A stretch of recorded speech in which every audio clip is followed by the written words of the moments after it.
Hey guys, welcome to Wrestling Days and welcome to this Raw Talking Points video. So the show started with Wade and Joe on commentary. I kind of feel like I go into these shows never quite knowing who the commentators are going to be.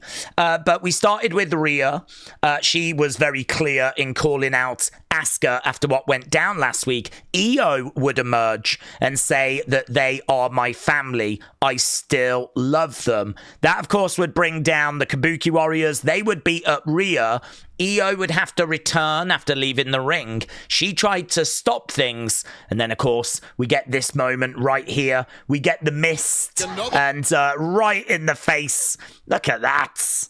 And she was covered again. Maybe not quite as covered as Rhea the week before, but still, she got misted. And there was no confusion. Asuka absolutely intended to hit Iyo with that mist. So, obviously, that was the end of our opening segment. We had a heartbroken Iyo after that. We would see her later backstage.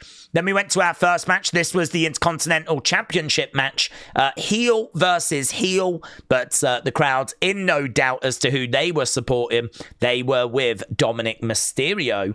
We had a few Dirty Dom chants, and again, you know, the crowd being forced to choose who to get behind. As we said, they were very much with Dominik.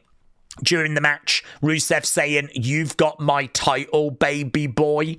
That's what Rusev was saying to Dirty Dom. But Dirty Dom would secure the victory. Very clever, actually, the way that he went about it.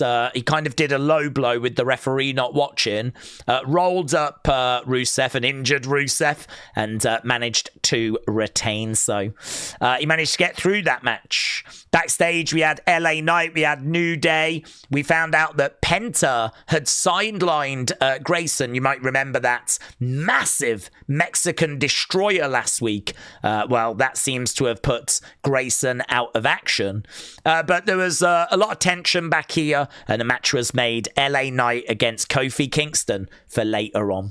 Talking of tension, we also had tension between Bayley and Lyra. Bayley wearing a Lyra shirt.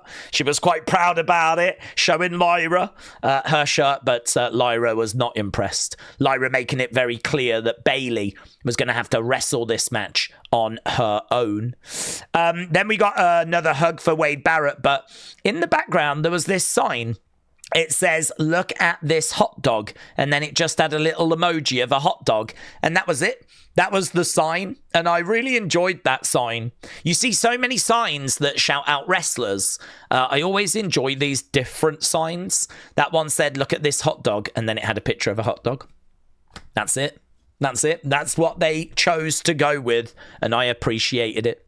I don't want to tease you without showing the hug. Here was the hug. Look, Bayley was trying to explain about the Lyra situation. Wade wasn't bothered. He just wanted to get that hug. Right, there was some Hardy Boys tributes in the match by Bayley. She did a twist of fate. Also, she gave out a woo and then applied a figure four leg lock. So Bayley was paying tribute to lots of different wrestlers. In fact, this might be the twist of fate right here. Kick coming in, look. Here we go. Little tribute to the Hardys on the outside. So that was our first part of the show. It would result in Bayley losing to Raquel after Roxanne got involved. We had another sign in the background. Gunther would have tapped out Bret in 1997. There's been a bit of heat between Bret and Gunther. Bret making some comments about Gunther. Bret making comments about pretty much everyone, to be honest. He's really been going off on wrestlers. And that was a surprising one. I mean, I would have thought that Bret would have had a lot of appreciation for Gunther. But Bret recently said he doesn't appreciate wrestlers that actually go in there and actually hurt their opponents. And obviously we know those chops, you know, we see those handprints, we see the red marks on the chest. I don't think that's something that Bret necessarily appreciates. So Gunther would have tapped out Bret in 1997. I thought that was a pretty fun sign. Backstage, here's some footage. We gotta get out of your eyes. This way, come on. Come There we go. So just a little bit of backstage footage there. Nothing too important, but that was Iyo following that opening segment. So fly music, thank you. Someone else in the crowd saying that they paid to see AJ Lee. Not a great week for them. Bayley giving the woo before the figure four. And as we said, Bayley would lose thanks to outside interference by Roxanne. Then we would see Lyra come down to kind of come to Bayley's aid. She would then get a very positive reaction from Bayley. There was really no sign of that kind of heel Bayley. This was all lovely hugger Bayley. So you just never know what you're going to get out of her. Backstage, Kairi went to visit Iyo and plead for her to apologize to Asuka, come back to the family, but Kairi told her to go away. She would end up leaving this picture, Kairi would, of Kairi, Iyo and Asuka, happier times, and she said it's never too late. But Iyo, I think, had already made her mind. I don't know why Iyo hadn't cleaned off that mist, to be honest. I personally would think that a shower would be helpful. Don't know why she didn't. Right, I could have been the World Heavyweight Champion, but that's something you don't get. That was Jey to Jimmy. They were still arguing about what went down the other week with LA Knight. You know, Jey knows where he stands. He's going to do what's right for him. Jimmy doesn't quite get that at the moment. They are not on the same page. This obviously would be foreshadowing what we would get later in the show. Next week, we're going to be in Dallas, Texas, and we do go back to that slightly later time, like the normal time. Raw has been earlier in recent weeks. We do go back to a normal time next week. LA Knight would have his match with Kofi Kingston. He would pick up the victory. Then we would have Becky confronting Maxxine Dupri backstage. She would lay out Akira Tozawa. We would later find out that that's going to be a match. There was Seth. I really like this. I really like how Becky had Akira and Maxxine to deal with. Seth didn't care. He knew that she had it under control. He was standing just off shot, still looking at that watch, still staring at that watch that Cody had given him, right? And so this was leading to a Seth segment. Becky saying, do you want me to go and get Paul? And Seth was like, nah, I got to do this one on my own. During the commercial break, Penta went up to Dirty Dom, made it very clear he wants a shot for that Intercontinental Championship. So looks like that's a match that's on the way. Lots in this folder. Crowd were chanting CM Punk and OTC. And Seth was obviously not really feeling those chants. The crowd did eventually start chanting for Cody. But yeah, CM Punk OTC chants at first. That would actually bring Cody out. And Cody would say, does every decision in the Vision get made by you? Was it your decision to have the Vision show up on Friday on SmackDown, or was it Paul Heyman's? Seth would be like, every decision runs through me, including Heyman announcing Brock. The crowd started chanting, no, it doesn't. The winner of the match doesn't just get the Crown Jewel Championship. The winner of the match might decide the next 10 to 20 years. I thought that was a little over the top. I mean, Cody came out and went, what do you mean the winner of the match is going to decide the future of the industry? He had an issue with that. I mean, to me, I had an issue with 10 to 20. I don't think whoever wins at Crown Jewel is going to dictate the next 20 years of WWE, right? But whatever. It was just a bit of a throwaway line. Right, Seth also said, I was never your friend. This was never about friendship. This was just a means to an end. At WrestleMania 40, you were the lesser of two evils. Yeah, it is worth mentioning as well, the Pyro did not go off when Cody came out. So this was actually a talking point during our watch long. You can see Cody even turning around and going, where is it? It didn't go off for AJ either. I didn't notice, actually, if they fixed it later in the show, but there were pyro issues during this show. Okay, Rhea would come up to Iyo later, and basically a match is made. At Crown Jewel, it's going to be Iyo and Rhea taking on the Kabuki Warriors. So Iyo has had time to think about everything. She's decided there is no going back. So at Crown Jewel, the tag match is made.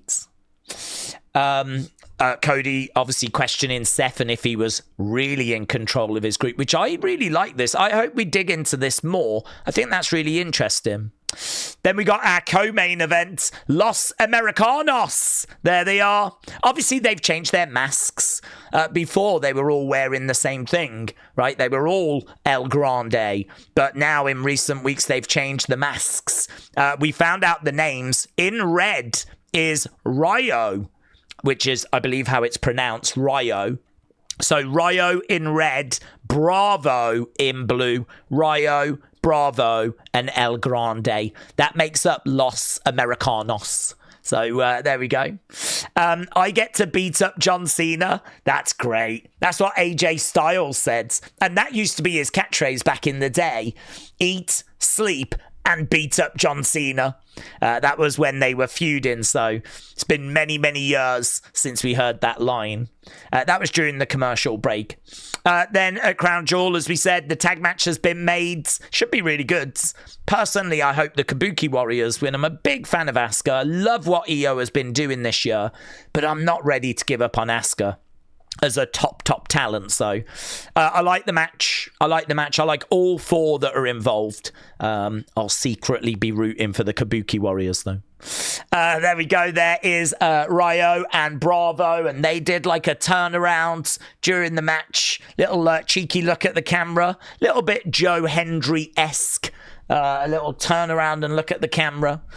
Los Americanos are dominating in the early stages, but it would be AJ Styles and Dragon Lee that would get the victory.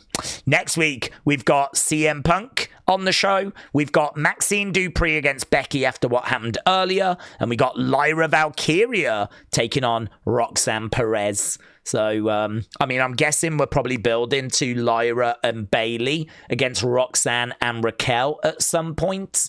But, yeah, another singles match next week. We also had Tiffany confronting Stephanie. And Tiffany just letting Stephanie know it's still Tiffy time. It is and always will be Tiffy time.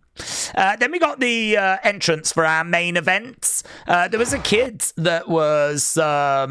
didn't have a shirt on, right? And he like had these fake tattoos kind of on his, I think he was like, he was channeling his inner Uso, right? He was channeling his inner Uso. It was noted that actually Jey did not do loads of yeeting. I actually even missed him doing this bit, to be honest with you, during our watch-along. We don't spend long on this. We kind of cut away to a wide shot. And then he just kind of comes down the stairs and he doesn't really do any more yeeting.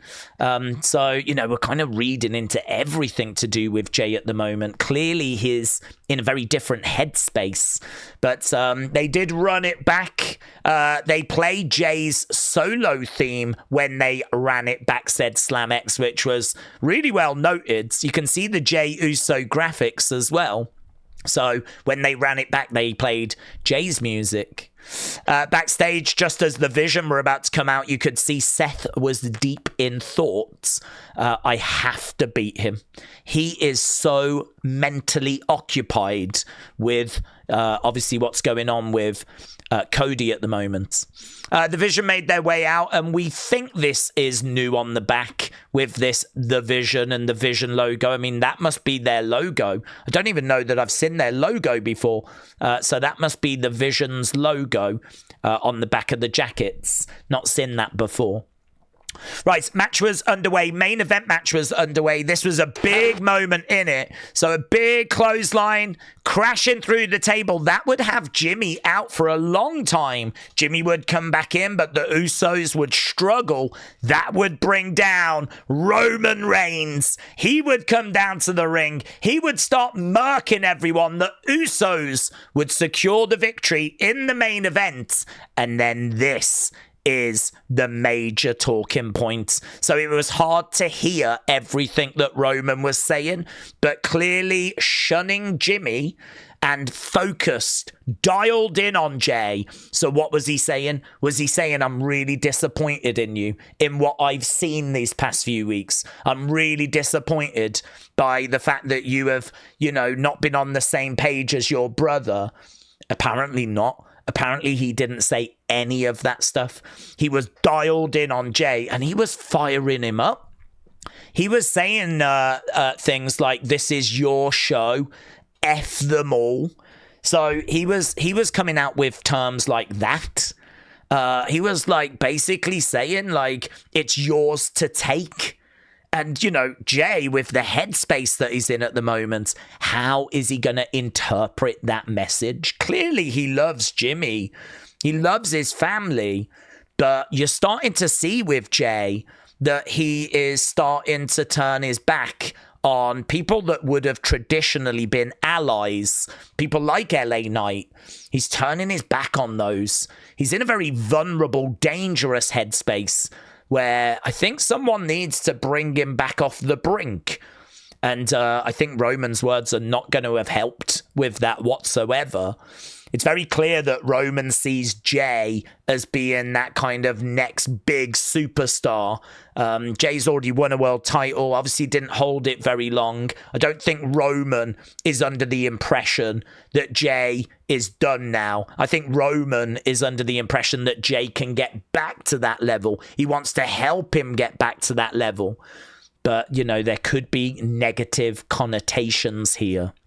And clearly, Jimmy, I don't think was thrilled about kind of what he was hearing. I think Jimmy is concerned about the headspace that Jey is in. So lots to dissect here. I mean, does Roman know what he's doing? Is Roman trying to create a monster? Or is it going to be misinterpreted? Some people are thinking maybe Jey is not going to fully turn heel, and maybe actually the shock will be that Jimmy snaps. Jimmy feels like he's being overlooked and Jimmy turns. There are so many directions that this can go. There are so many ways that we can take this forwards.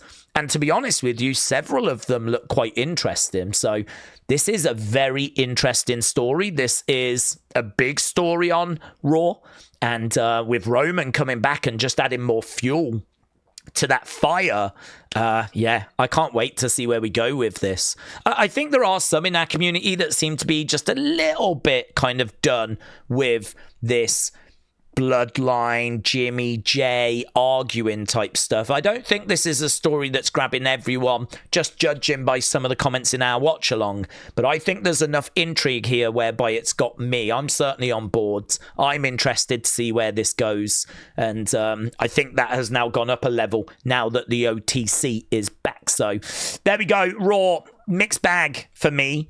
I think there was some really interesting things and some good things, but then I think we had things that weren't that interesting. I think there was some stuff here you could have fast forwarded through. So a bit of a mixed bag, but with Roman coming back, I think it probably ends on a fairly favourable score, but I'll go and do the review of the show and get your comments. I'm going to do that now on our second channel, but don't forget later, I will be back on this channel with another episode of Unseen. So thanks for watching. See you next time. Bye for now.